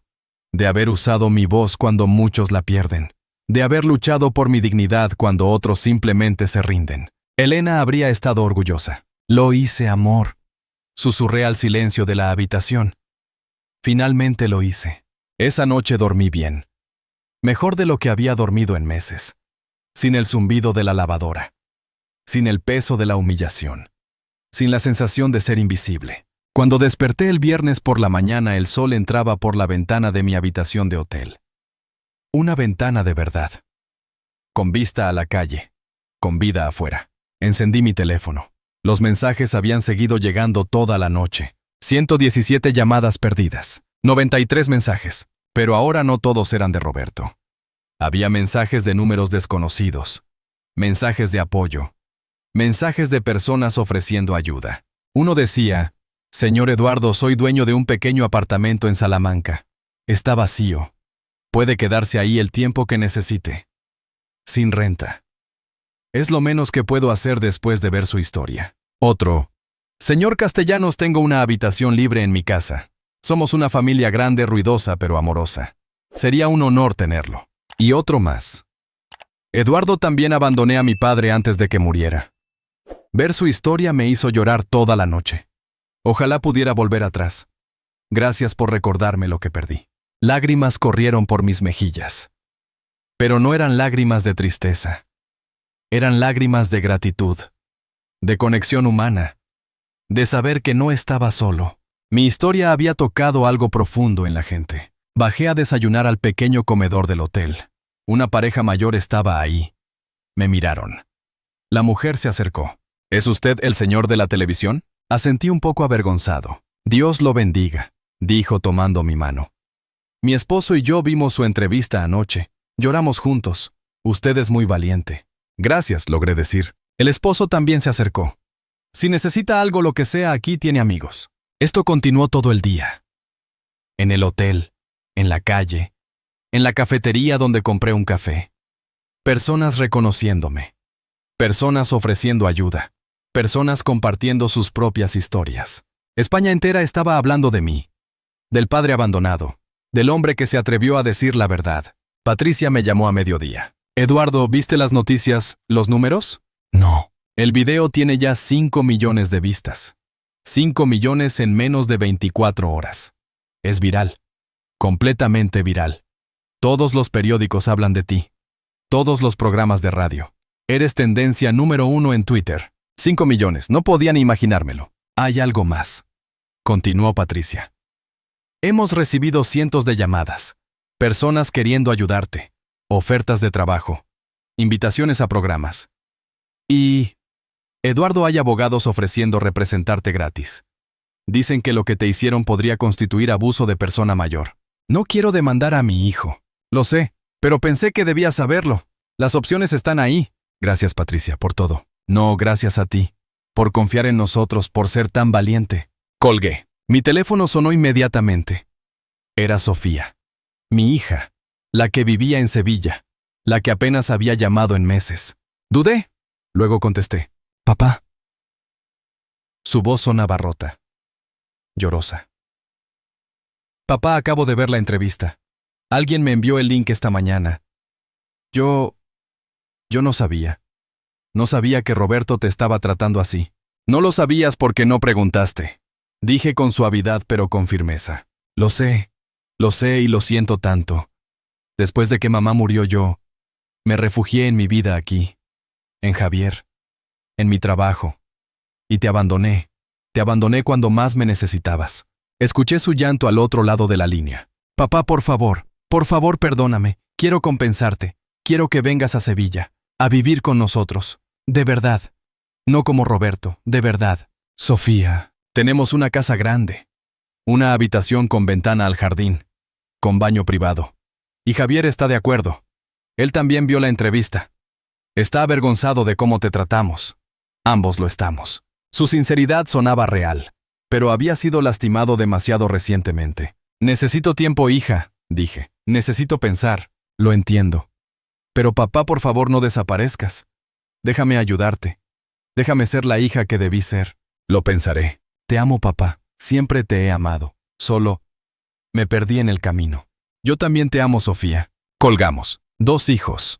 2 reacciones completamente diferentes. Roberto seguía enviando mensajes furiosos. Sofía acababa de llamar llorando pidiendo perdón. La verdad tenía una forma de revelar el verdadero carácter de las personas. Pasé el resto del día caminando por Madrid. Por las calles donde Elena y yo solíamos pasear. Por el parque donde llevábamos a los niños cuando eran pequeños. Por los lugares que guardaban memorias más felices. Y en cada lugar personas me reconocían, me detenían, me abrazaban, me agradecían. Mi padre murió solo en un asilo, me dijo un hombre de unos 40 años.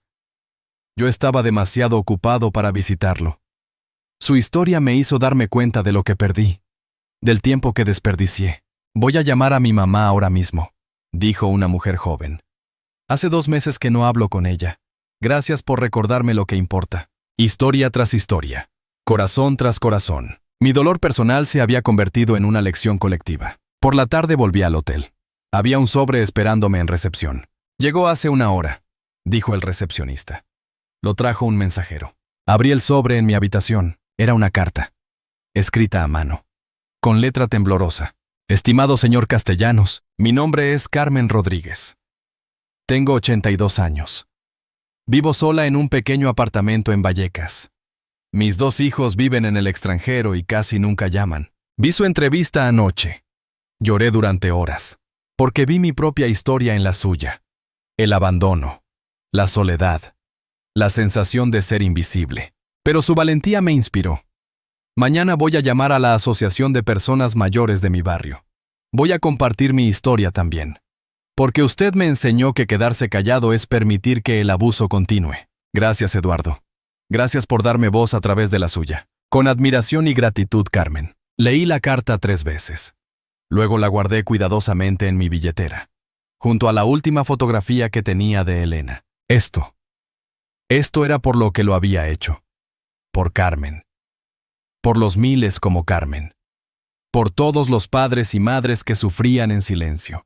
Mi historia personal se había convertido en algo más grande que yo. En un movimiento. En una conversación nacional sobre cómo tratamos a nuestros mayores. Y eso valía todo el dolor, toda la humillación, todo el miedo. Esa noche, sentado en mi habitación de hotel con Madrid brillando afuera de mi ventana, tomé una decisión. No iba a aceptar la oferta de Sofía. Todavía no. Necesitaba tiempo para sanar, para reconstruirme, para encontrar mi propio camino. Pero tampoco iba a desaparecer. Iba a usar esta plataforma que el destino me había dado. Iba a seguir contando historias. La mía y la de otros. Patricia ya me había propuesto hacer una serie de entrevistas. Voces olvidadas, la llamaríamos. Personas mayores contando sus historias de abandono, pero también de resistencia, de dignidad, de esperanza. Yo sería el anfitrión, el rostro de este movimiento que acababa de nacer. A los 63 años, cuando creía que mi vida había terminado, estaba descubriendo un nuevo propósito. Un propósito que Elena habría aplaudido. Mira lo que hiciste, amor, susurré a su fotografía. Mira cómo algo tan doloroso se convirtió en algo significativo. Mi teléfono vibró. Otro mensaje. Pero este era diferente. Era de Lucas, mi nieto. Abuelo, soy Lucas. Le robé el teléfono a mamá para escribirte. Vi tu entrevista en YouTube. Mamá y papá no saben que la vi. Abuelo, lo siento mucho. Te extraño.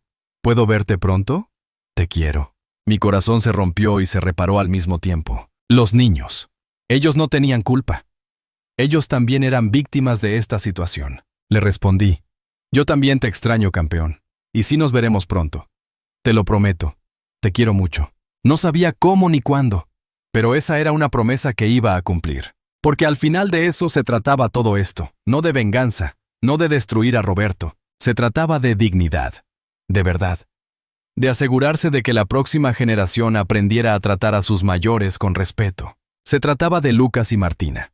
De enseñarles que los abuelos importan. Que la familia es más que conveniencia. Que el amor es más que palabras. Me acosté esa noche con una sensación de paz que no había sentido en mucho tiempo. La tormenta había pasado. La verdad había salido a la luz. Y aunque el camino por delante era incierto por primera vez en meses, sentía esperanza. Elena siempre decía, Eduardo, la vida tiene una forma de equilibrar las cosas. El bien siempre encuentra su camino. Y tenía razón. Siempre tenía razón. Han pasado 6 meses desde aquella noche. 6 meses desde que mi historia salió en televisión nacional. 6 meses desde que todo cambió. Estoy sentado ahora en un pequeño apartamento en el barrio de Lavapiés. No es grande. 60 metros cuadrados. Pero tiene algo que el cuarto de Roberto nunca tuvo: ventanas. Ventanas grandes que dejan entrar el sol cada mañana. Ventanas desde las que puedo ver la vida pasar en la calle. Niños jugando. Vecinos saludándose. Vida real. El apartamento me lo ofreció un señor llamado Manuel García, dueño de una pequeña cadena de panaderías. Vio mi entrevista y me contactó a través de Patricia. Mi padre murió solo en un asilo hace 3 años. Me dijo cuando nos conocimos. No pude despedirme. Estaba demasiado ocupado construyendo mi negocio. Si puedo ayudarte a ti de alguna manera, siento que le pago una deuda a mi padre. No acepté caridad. Le pago una renta simbólica. Trabajo 3 días a la semana en una de sus panaderías atendiendo el mostrador. Me gusta. Me mantiene ocupado. Me hace sentir útil. Y los clientes, muchos me reconocen de la televisión. Usted es el señor Castellanos, ¿verdad? Me dicen. Y compartimos historias. Ellos me cuentan de sus padres, de sus abuelos. Yo escucho. Aconsejo cuando puedo. La serie Voces Olvidadas se estrenó hace 4 meses. Cada jueves a las 9 de la noche. Yo soy el presentador. Cada semana entrevisto a una persona mayor que ha pasado por situaciones similares. Abandono. Abuso. Negligencia. Pero también historias de esperanza. De reconciliación. De familias que aprendieron a valorar a sus mayores antes de que fuera demasiado tarde.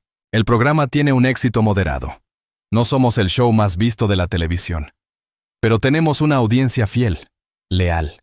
Personas que necesitan escuchar estas historias. Que necesitan saber que no están solas. Patricia dice que estoy haciendo una diferencia. Eduardo, desde que tu historia salió al aire, las denuncias por maltrato a personas mayores han aumentado un 40%. No porque haya más maltrato, sino porque las personas ahora se atreven a hablar. Les diste voz. No sé si eso es completamente cierto.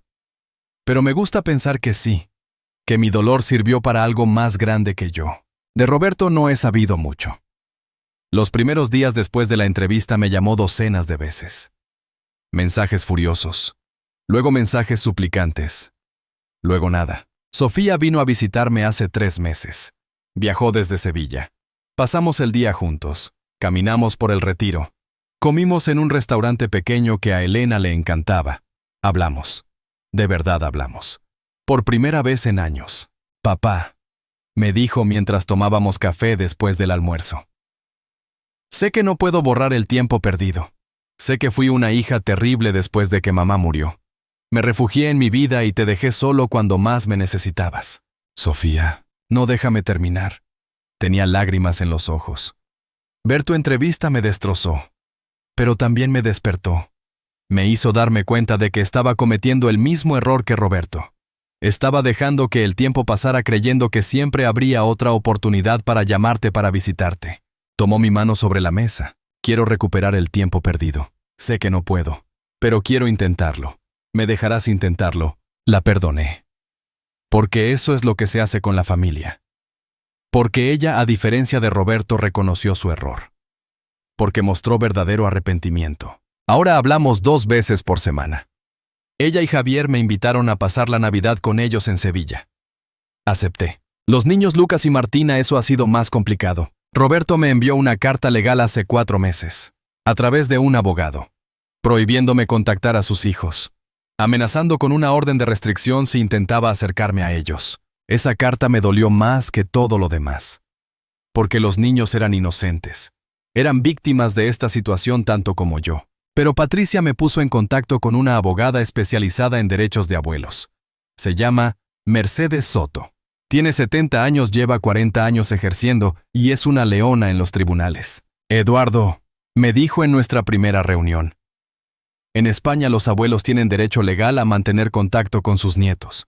Roberto no puede simplemente prohibirte verlos. Podemos pelear esto. Y eso estamos haciendo. Hay una audiencia programada para dentro de 2 meses. Un juez decidirá si tengo derecho a visitas supervisadas con Lucas y Martina. Mercedes es optimista. Tienes un caso sólido. La opinión pública está de tu lado. Y Roberto...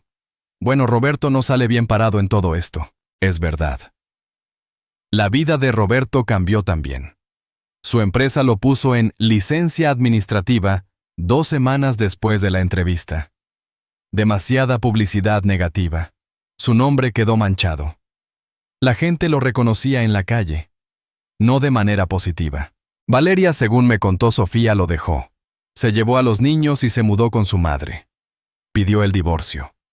Aparentemente el escándalo afectó su negocio de diseño gráfica.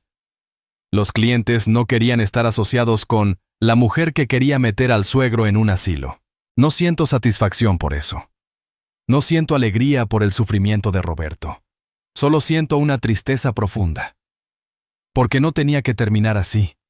Si tan solo hubiera recordado lo que significa familia, lo que significa respeto, lo que significa gratitud. Pero las decisiones tienen consecuencias. Y él tomó sus decisiones. Yo también tomé las mías. A veces por las noches, cuando estoy solo en mi apartamento, me pregunto si hice lo correcto. Si exponer a mi hijo públicamente fue la decisión correcta. Si debía haber buscado otra forma de resolver las cosas. Pero entonces recuerdo la carta de Carmen, la mujer de 82 años que me escribió. Y las cientos de cartas como la suya que he recibido en estos meses. Personas agradeciéndome por darles voz, por hacerlas sentir vistas, por recordarles que su dignidad importa. Y entonces sé que sí, hice lo correcto. No por venganza, no por orgullo, sino por justicia. Por todas las Carmenes del mundo.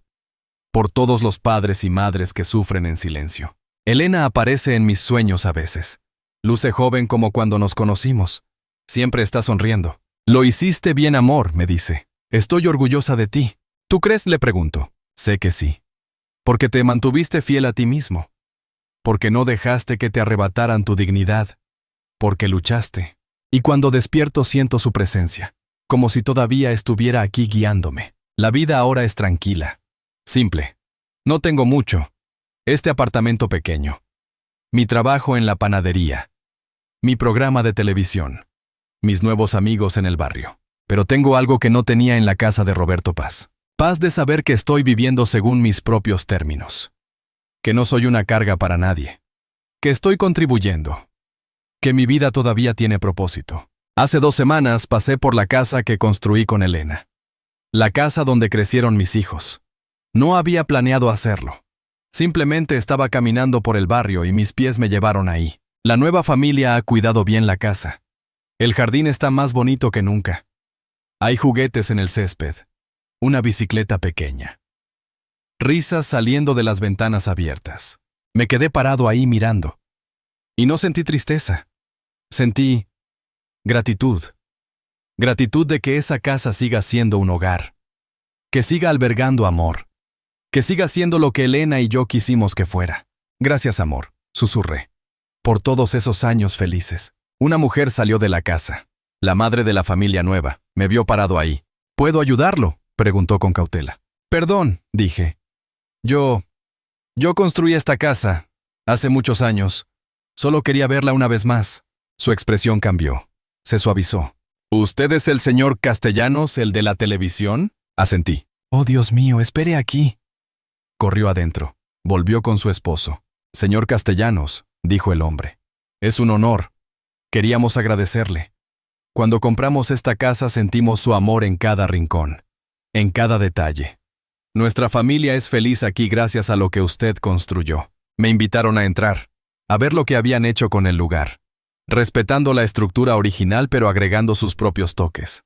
Sus propias memorias. Cuando me fui la mujer me dio un abrazo. Gracias por construir este hogar, dijo. Y gracias por su valentía. Mi madre vio su entrevista. Estaba en una situación similar. Gracias a usted tuvo el valor de pedir ayuda. Una historia más. Una vida más tocada. Así es como se mide el impacto, me di cuenta. No en números grandes. No en audiencias masivas, sino en estas pequeñas conexiones humanas. En estos momentos de reconocimiento mutuo, he aprendido mucho en estos 6 meses. He aprendido que la familia no es solo sangre. Es elección. Es respeto. Es estar presente. He aprendido que la dignidad no es algo que otros te dan. Es algo que reclamas, que defiendes, que proteges. He aprendido que nunca es demasiado tarde para comenzar de nuevo. A los 63 años, cuando muchos piensan que la vida ha terminado, la mía apenas está comenzando otra vez. He aprendido que el dolor puede transformarse, que puede convertirse en propósito, que lo que te rompe también puede hacerte más fuerte. Y he aprendido que la verdad, aunque dolorosa, aunque difícil, siempre es mejor que la mentira. Que el silencio es complicidad. Que hablar es poder. Si pudiera volver atrás, ¿cambiaría algo? No lo sé. Tal vez hubiera hablado con Roberto antes. Tal vez hubiera establecido límites desde el principio. Tal vez no hubiera vendido mi casa. Pero no puedo cambiar el pasado. Solo puedo vivir el presente. Y construir un futuro donde mi vida tenga significado. Esa es mi moraleja. Mi lección aprendida. Que la vida puede cambiar en un instante. Que las personas que amas pueden decepcionarte. Que el mundo puede ser injusto. Pero también que tienes poder. Que tienes voz. Que puedes elegir cómo responder. Puedes quedarte callado y dejar que te pisoteen. O puedes levantarte aunque te tiemblen las piernas, aunque te duela el corazón y decir, no, esto no está bien. Y voy a hacer algo al respecto. Yo elegí levantarme, y esa elección salvó mi vida. No la salvó en el sentido dramático. No estaba al borde del suicidio, pero estaba al borde de perderme a mí mismo, de convertirme en esa sombra invisible que Roberto y Valeria querían que fuera. Y al negarme a hacerlo, recuperé algo esencial. Recuperé a Eduardo Castellanos, al hombre que construyó una casa con sus manos, al hombre que amó profundamente, al hombre que no se rinde. Para todos ustedes que están escuchando mi historia, que tal vez están viviendo algo similar, quiero decirles esto. Su dignidad no tiene edad. Su valor no disminuye con los años. No son una carga. Son historia. Son sabiduría. Son las raíces sin las cuales no hay árbol. Si están siendo maltratados, busquen ayuda. Hablen. No se queden callados. Hay personas que quieren ayudar. Hay organizaciones. Hay abogados. Hay esperanza. Y si son hijos que están leyendo esto, que están considerando alejar a sus padres, les pido que se detengan, que piensen, que recuerden. Recuerden quién estuvo ahí cuando dieron sus primeros pasos. Quién se desveló cuando estaban enfermos. Quién trabajó dobles turnos para que pudieran tener zapatos nuevos. El tiempo pasa rápido. Más rápido de lo que creen. Y las oportunidades perdidas no regresan. No esperen hasta que sea demasiado tarde para valorar a sus padres. No esperen hasta que estén en un funeral llenos de culpa y arrepentimiento. Háblenles ahora. Visítenlos ahora. Díganles que los aman ahora. Porque los después prometidos rara vez llegan. Esta es mi verdad. Mi historia. Mi lección. Aquí no hay espacio para ti, papá. Esas palabras me rompieron. Pero también me liberaron. Me dieron la fuerza para encontrar mi propio espacio. Para crear mi propia vida, para descubrir que no necesitaba el espacio de Roberto. Podía crear el mío propio. Y lo hice, y aquí estoy, viviendo, respirando, importando, con dignidad. Si mi historia te tocó el corazón, si algo de lo que compartí resonó contigo, me gustaría saberlo. Me gustaría saber desde qué ciudad me estás escuchando. Me gustaría saber tu historia, porque todos tenemos historias, todos tenemos luchas. Y compartirlas nos hace menos solos. Nos conecta.